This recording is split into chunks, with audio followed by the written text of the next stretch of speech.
Halo semuanya, selamat datang kembali di channel ini. Jumpa lagi dengan saya Vicky Himpong. Semoga kalian semuanya selalu dalam keadaan yang sehat. Senang bisa jumpa dengan kalian di konten kali ini. Dan kembali lagi kita akan membuka ruang diskusi publik atas video-video yang hari ini sudah beredar viral di sosial media. Kita hindari yang namanya disinformasi, fitnah, dan ujaran kebencian. Silahkan kalian berikan komentar kalian di kolom komentar. Kita jaga etika dalam bersosial media. Tanpa perlu banyak basa-basi, kita segera bahas video yang pertama. Ini teman-teman, ada lagu Jokowi namanya. Namanya dikenal kemana-mana dengan Asik. senyum sederhana dan Jadinya kayak Mas langkah Bahlil yang ganteng nyata. deh ini. Banyak cerita lahir sepanjang masanya menjadi bagian sejarah untuk negeri tercinta. Jokowi namanya dikenal kemana-mana. Jokowi namanya dikenal kemana-mana. Asik. Mantap lagunya. Katanya ada orang-orang pintar yang mengatakan ada lebih genting dari perut lapar. Ada sesuatu yang lebih genting sebetulnya dari mengisi perut lapar. Saya kira nggak ada lebih genting dari perut lapar. Kalau nggak makan mati. Orang perut lapar itu kalau nggak segera diisi, ya dia mati. Nah kan? Harusnya mereka yang nggak setuju MBG datang ke sini ya. Ya, Tanya kasih ke paham dulu petani Pak. nelayan, MBG perlu atau tidak? Sejak berdiri MBG itu lebih enak. Sekarang sayuran lagi naik, kemarin kan rugi terus. Sekarang alhamdulillah. Ya alhamdulillah adanya program MBG itu sangat berpengaruh bagi petani. Permintaan pasarnya tinggi sekarang. Yes. Tanya anak-anak, MBG perlu atau tidak? Pak Presiden, MBG-nya jangan berhenti ya. Kita masih butuh MBG. MBG-nya jangan diberhentiin. Bapak, MBG jangan diberhentikan. Kita butuh MBG.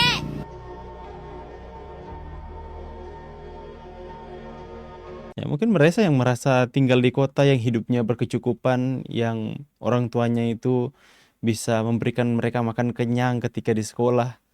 Mereka tidak merasa bahwa MBG terlalu bermanfaat untuk mereka. Justru MBG ini ditujukan kepada orang-orang yang tidak mampu seperti yang ada di pelosok-pelosok, di pedesaan-pedesaan.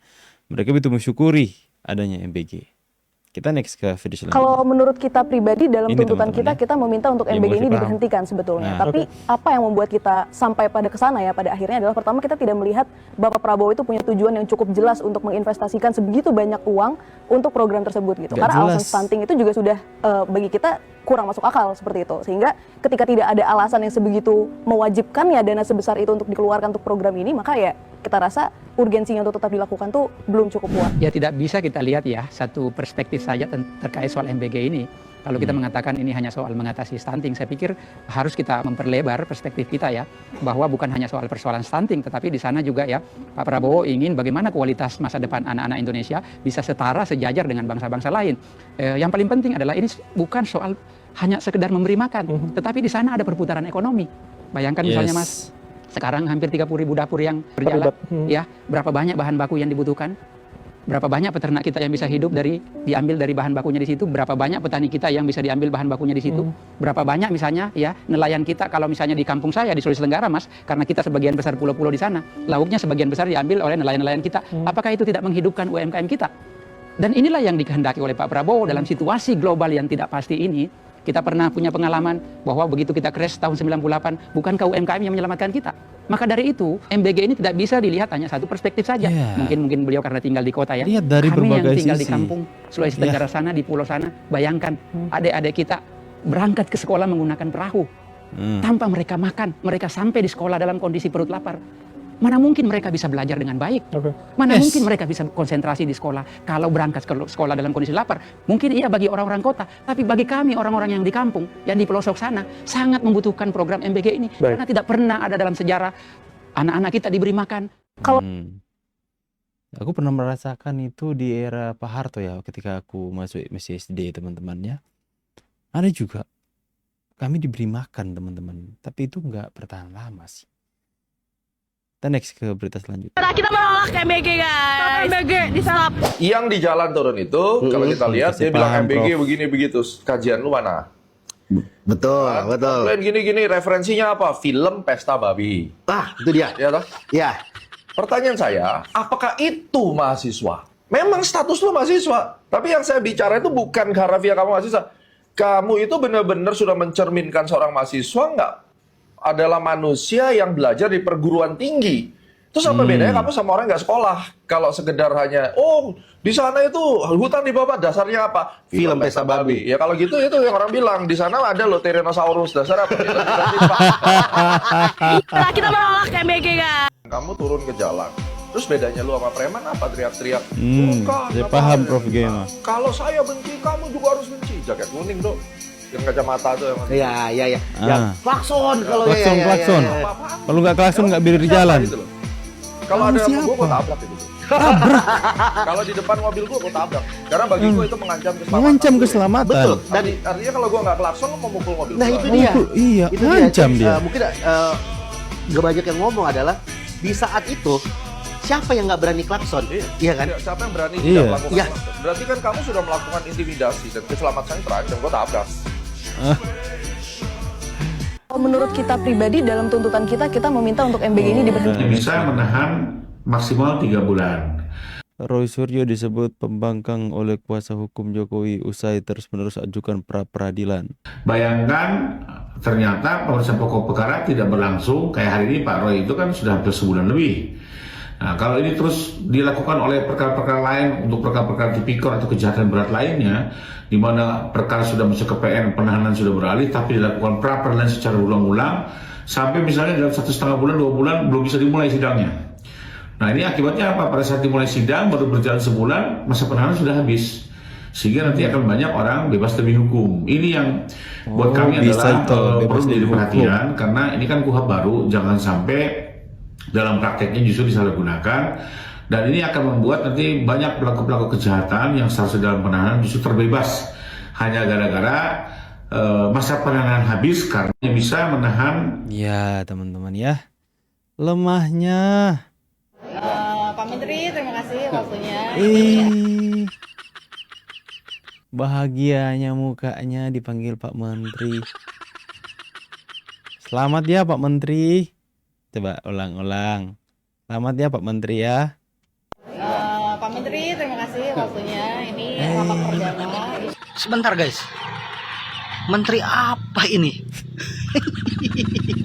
Fungsinya apa itu kabinet bayangan? Hah? Mencari kesalahan pemerintah, terus digoreng, terus dibikin gaduh. Apa rupanya?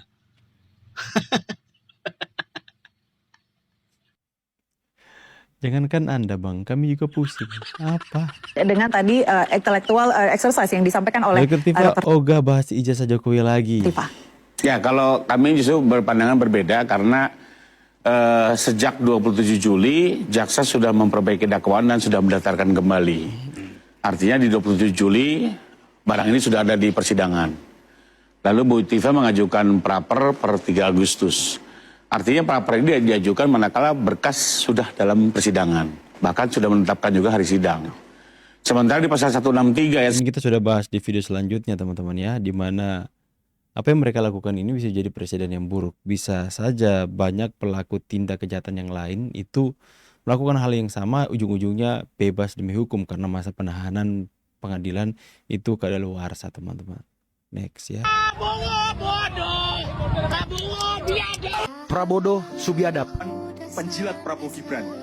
Kabinet anjing, kabinet bangsat, Prabowo anjing, Prabowo bangsat. Turunkan Prabowo dan Gibran. Terima kasih Bapak Presiden. Masih perhatikan kami antara terpinggir dan terpinggir. Kita tahu Bapak sibuk saudara, tapi masih sempat harus kami. Duh, suara lagunya lebih kuat dari suara narasi anaknya teman-teman. Miris sekali ya teman-teman ya. Kapasitas adab mahasiswa sekarang kalau bagaimana pentolan contoh mereka si Tio ya, orang yang gak pernah disekolahkan mulut dan adabnya teman-teman. Saya tidak butuh MBG, kami tidak butuh MBG. MBG bukan buat Anda Bu, Anda kayak orang kerasukan. Pak Presiden, ulah sedih-sedihnya Paknya. Akan ada kita Pak, semangat ya Indonesia merdeka Pak. Ini yang membuat semangat Pak Prabowo ini. Kita masih butuh MBG. Hadi. Abdul. Presiden, Lihat betapa bahagianya anak-anak menerima MBG. Presiden, lanjutkan. Apalagi yang gendut-gendut gini paling suka MBG ini. Kumaha Garuda? Wah, mana tuh MBG-na? Aku akan selalu menyayangi Pak Presiden selama-lamanya. Love you.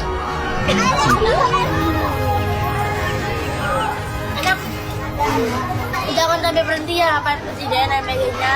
Kasih di kelasnya. Aku bahagia sekali dengan melihat anak-anak ini. Ekspresi mereka, rasa terima kasih mereka kepada Presiden.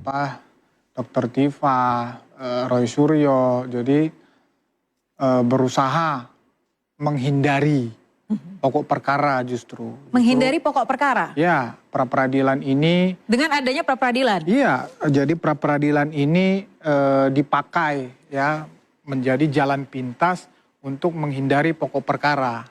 Padahal sebelumnya mereka selalu berkoar-koar memojokkan. Interupsi ya. Anda menghindari Dokter Tifa? Menggunakan statement yang kurang bagus, kalau bisa kita hindari ya. Koar-koar dan sebagainya jangan dong. Oke. Jangan dong. Silakan ya. lanjutkan Bang. Oke.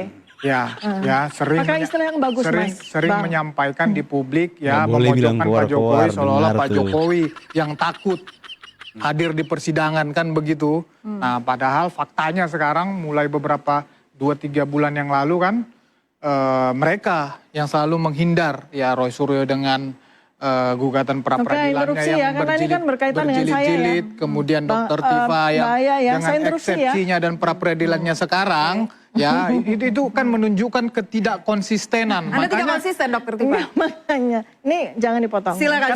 Boleh interupsi loh. Ini hak saya, jadi topik malam ini. Gini, kalau memang saya itu takut, kalau memang saya itu pengecut, saya menghadapi sidang loh. Saya menghadapi sidang. Tapi Anda Ahmad Kosinudin aja bilang Anda pengecut. Ahmad Hindari, Kosinudin loh ya. Saya menghadapi sidang. Mau bukti apa lagi bahwa saya berani menghadapi sidang loh saya. Sidang oke. Lalu atas nama sidang kan setelah sidang, kemudian surat dakwaan, lalu kemudian timeline-nya adalah saya melakukan eksepsi kan begitu. Lalu di mana saya terlihat penakut itu di mana? Di mana letak penakutnya Bang Freddy? Sebentar Mbak ya, adapun sekarang ini saya melakukan pra-peradilan, sekali lagi ini justru keberanian. Memang pra-peradilan itu tidak ada sidang juga. Oke, kita beri kesempatan Bang Freddy, silakan. Ya, di mana takutnya? Mana takutnya coba dicari? Memang harus. Mana takut saya mana? Kalau nggak hadir persidangan ya ditangkap, ditahan. Memang harus. Karu-karuan. Memang hukum kita memang prosesnya memang seperti itu. Ya, yang saya sampaikan tadi pra-peradilan itu dipakai untuk jalan pintas. Menghindari pokok perkara. Itu yang saya sampaikan. Ya, dipakai untuk jalan pintas. Kan ngototnya di situ supaya perkara ini dihentikan. Faktanya kan seperti itu. Oke. Itu kan jelas faktanya. Kami sebagai Memang apa Pak? Memang mengulur waktu? lah memang memang kita menggunakan sarana yang disediakan oleh hukum. Jadi kan sah ya. Dan memang maksudnya supaya menghilangkan kemungkinan beliau ini nanti kan kalau kita masuk pokok perkara ya, masuk perkara kan menjadi ada kemungkinan untuk dihukum. Ya. Jelas kan? Kita itu berada, bentar, kita itu berada di dalam hukum modern, kata Profesor Edi Hirai. Ya. Dalam hukum modern ini tidak bisa menjamin ya, yang menang itu pasti benar, ya. Yang kalah itu pasti salah, bisa sebaliknya. Ya. Yang salah dimenangkan, yang benar disalahkan. Ya. Itu adalah fakta statistik kita. Dengan demikian sebagai advokatnya Dr. Tifa, kami menggunakan sarana yang memang diberikan oleh undang-undang untuk melakukan perlawanan yang disebut pra-peradilan. Ini adalah ujian terhadap yang disebut due process of law. Ya. Due process of law itu apa? Adalah meyakinkan bahwa dalam rangka menegakkan hukum tidak boleh ada hukum yang dilanggar juga gitu. Berarti bukan abusing of process ya? Bukan Oke, saya mau dengar. Nanti menggunakan hak hukum. Oke, baik. Bang Rifai ada yang ingin Anda sampaikan? Oke, kalau saya berpendapat untuk praper yang pertama ini saya masih menghargai sebagai satu upaya hukum lah ya. Tapi sejujurnya kami sedang memantau juga yang dilakukan oleh Pak Roy. Karena bagaimanapun dalam sebuah kesatuan ya. Pak Roy ini sudah masuk ke praper keempat bahkan masuk ke praper kelima. Ya, saya tadi pagi dengan Gofur di satu TV beliau melentarkan Jadi juga 3 mau ke 4 ada nih, kemungkinan kalau mau ke 5 katanya. Kemungkinan Keempat sudah mau ke didaftarkan. 5, oke. Sudah didaftarkan. Nah, Kelima ada. sementara Ada 2 dan 5, 3 kan sudah tenang. ditolak. Nah, Tenang. sejujurnya kalau Pak Roy kalau kita lihat sudah memang bahkan di putusan 4/2 sudah dinyatakan ini merupakan penyalahgunaan lembaga praper dan upaya untuk menghalangi pemeriksaan pokok perkara atau kita sebut seperti semacam obstruction of justice. Nah itu dalam pertimbangan putusan. Tapi ternyata masih membangkang melakukan 3, 4, 5. Terlepas itu hak hukum ya. Tapi Anda melihat nggak dampak yang negatif dari... yang kami khawatirkan adalah kalau Pak Roy, saya sih sudah dalam suatu kondisi menduga ini memang sudah ketakutan masuk ke pokok perkara. Ketakutan. Kenapa nggak berani jam? Ibu kita hargai pertama, tapi sejujurnya mudah-mudahan ini pra pertama. Tapi kalau ada 2, 3, 4, mohon maaf saya seperti melihat lagi ini kayak ada rasa ketakutan yang menular atau dalam bahasa psikologisnya emotional contagion. Ya. Akhirnya ada kekhawatiran yang ya seperti kekhawatiran ini mau ada demo semua terbawa gitu ya. Nah, mudah-mudahan tidak. Mudah-mudahan tidak. Makanya kami Tapi saya mau tanya dulu, untuk yang apakah pertama akan ada? Saya, Bang. Monggo. Ya, apakah akan ada rencana untuk pra peradilan 1, 2, 3? Begini ya, kalau saya ini penakut, dari dulu saya tidak akan pernah menyentuh yang namanya barang ini kan gitu. Tetapi ilmuwan itu kalau dia tahu sesuatu yang benar dia diam, itu Allah melaknat. Namanya setan bisu. Karena itu saya berani untuk melakukan apa yang disebut sebagai... Bukannya pekerjaan nih saya tanya. Pekerjaan setan itu raja segala pendusta teman-teman ya. Suka memfitnah, suka menuduh orang. Itu kan pekerjaan setan teman-teman. keyakinan ilmiah saya terhadap benda ini kan begitu. Jadi tugas itu sudah saya tunaikan. Inilah saatnya saya berhijrah karena begitu banyak masalah yang terjadi di Republik ini. Umat manusia terutama rakyat Indonesia Tifa merasa dia yang paling dibutuhkan untuk menyelesaikan segala persoalan di yang dunia. harus saya juga harus handar bengi, saya harus berbakti kepada rakyat Indonesia untuk masalah kesehatan, untuk masalah geopolitik yang berkaitan dengan bioweapon misalnya seperti itu ancaman di depan mata begitu. Nah karena itu maka ruangan saya untuk menyatakan tentang ijazah dan sebagainya sesuai dengan BAP yang sudah kami kami pelajari dengan seksama dan berkaitan dengan saksi itu nanti di sidang aja. Jadi sidang kan seperti itu. Misalnya pra peradilan hari Rabu, oke. 6 hari yang lain tuh saya biarkan saya untuk melakukan hal yang lain gitu loh. Yang menjadi tugas saya. Terima kasih Dr. Iva Rifai. Saya mau tanya juga, Anda melihat berarti ada dampak negatif baik secara hukum maupun sosial terkait dengan pra peradilan yang terus-terusan dilakukan? Ya betul, bahkan tadi kan di awal saya bilang ini bahkan bisa jadi presiden buruk untuk perkara-perkara dalam penahanan untuk kejahatan luar biasa. Kalau di Ya, masa penahanan itu terbatas, Bang Wirawan tahu. Tapi Berarti dengan berarti ini memberikan pressure kepada penegak hukum? ya seharusnya semua stakeholder pembentuk KUHP ini memperhatikan betul apa benar ini tujuan penguatan lembaga pra-peradilan. Tapi saya mau kembali mengomentari yang tadi adalah mudah-mudahan Ibu Tifa dan timnya tidak melakukan pra-per 2, 3, 4, 5 karena kembali lagi Pak Jokowi sendiri pengen ini segera tuntas. Kami mengapresiasi loh Bu, langkah Ibu untuk hijrah mungkin juga ini bisa membuat cool down. Ya, tapi kembali lagi ini waktu semua yang akan menjawab. Senyum dia. Senyum. Bagus ya. Kita dukung saja ya. Tidak ada pra-per 2, Walaupun 3, banyak 4, kalian yang tidak setuju dan ya. ini kita saksikan bersama. Nah terakhir saya sih tidak menyalahkan Bang. Apa yang dilakukan setiap advokat akan. Tapi maksud saya di sini adalah hakim yang harusnya tegas. Menegakkan hukum acara. Jadi beliaulah wasit, beliaulah yang harus tegas mengambil sikap. Karena jangan sampai ini menjadi presiden buruk dan biarlah tujuan menegakkan hukum itu bisa tercapai lah. Ada kepastian, ada keadilan, dan nanti ada argumentasi yang berimbang di persidangan secara terbuka. Karena kalau putar-putar di sini terus, mau sampai kapan ya? Ruang publik sudah jenuh juga membahas ini. Ibu juga jenuh tadi kan udah mau pakai hijrah ya. Dan mudah-mudahan bisa cool down, kita bisa ke sasaran dan selesai dengan baik. Kalau menurut Anda hakim sejauh ini sudah tegas, Dr. Tifa? Iya, dengan bukti ya bahwa amar putusan kami itu jelas itu sebuah keputusan yang bijaksana. Justru lah makanya kami perlukan pra peradilan. Di amar putusan itu jelas saya sudah batal demi hukum ya. Ya udah jelas kan. Supaya ada certainty juga, ada kepastian juga kan sekarang ini semua berada. Bagaimana pendapat kalian semua teman-teman ya? Apakah kalian setuju jika Tifa benar-benar bebas demi hukum? Menempuh pra peradilan mungkin dia akan pertanyakan soal keputusan itu atau sikap kejaksaan jaksa penuntut yang kemudian mengajukan kembali tuntutannya, dakwaannya teman-teman ya. Dan apakah Tifa akan benar-benar bebas atau Roy Suryo yang dikatakan ketakutan oleh pengacara sampai mengajukan terus prapit sampai sebagai upaya untuk menghindari pokok perkara teman-teman ya. Nah jadi semakin panjang deh urusannya. Makin lama lah kita menantikan hasilnya. Jadi sabar aja karena ini terus berproses teman-teman. Saya pamit, see you on the next video and God bless.